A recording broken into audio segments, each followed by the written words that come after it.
So another question I've got related to that is, can you fire your realtor? Absolutely. Okay. I almost feel like we need to give people permission to do that. Right. Right? I mean, especially in this podcast where we're talking about, people that maybe they trust and they're loyal to, like, you can fire your realtor. Yep. Way into the process even. Yep. Way deep into the process. As long as you're not under contract, Yep. you can fire your agent, and you just say, I want to terminate the listing agreement. This isn't working out. Mm-hmm.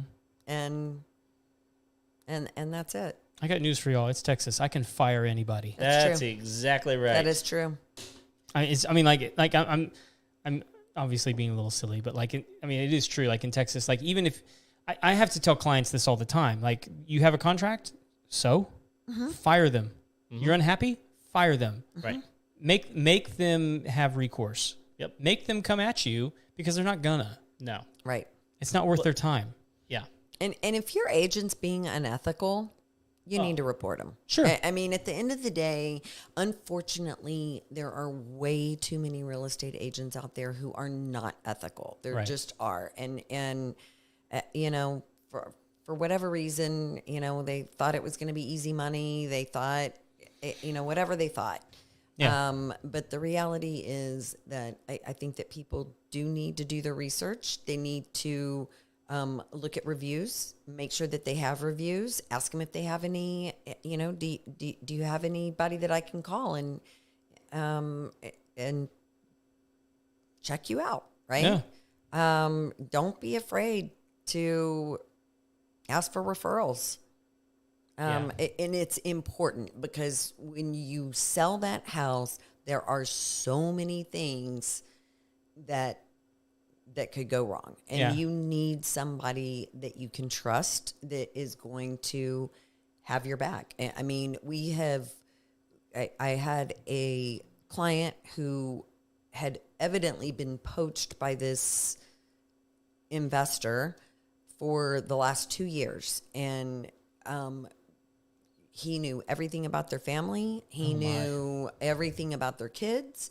And when her husband passed, she wanted to sell to him because she felt that, he had a relationship with her husband. And, I think, kind of fell in with the whole grieving process of trying to want to do right by him.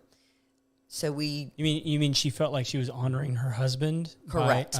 By selling it to this person that had already invested in their family and he knew all about him, and and he promised that he would sell the house to him. All right, fine. So we do. Well, turns out he was not a good person, and sold the contract, and basically was a wholesaler, which isn't illegal. But it does have to be disclosed, and it was not disclosed. And so basically, when you're a wholesaler, you can go under contract. So what they had done was they go under contract with us. So he says, oh, yeah, I'm going to buy it from my wife.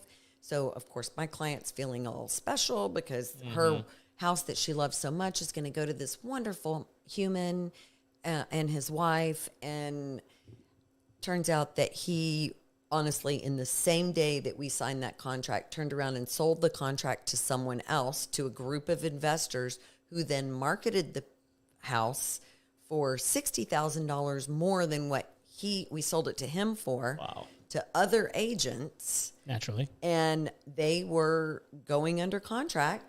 And the plan was that they would sign on ours and then turn around the same day and sign on the other one and make $60,000. It's legal if it's disclosed, because it wasn't disclosed, and I found out about it as people were meandering through this house. He was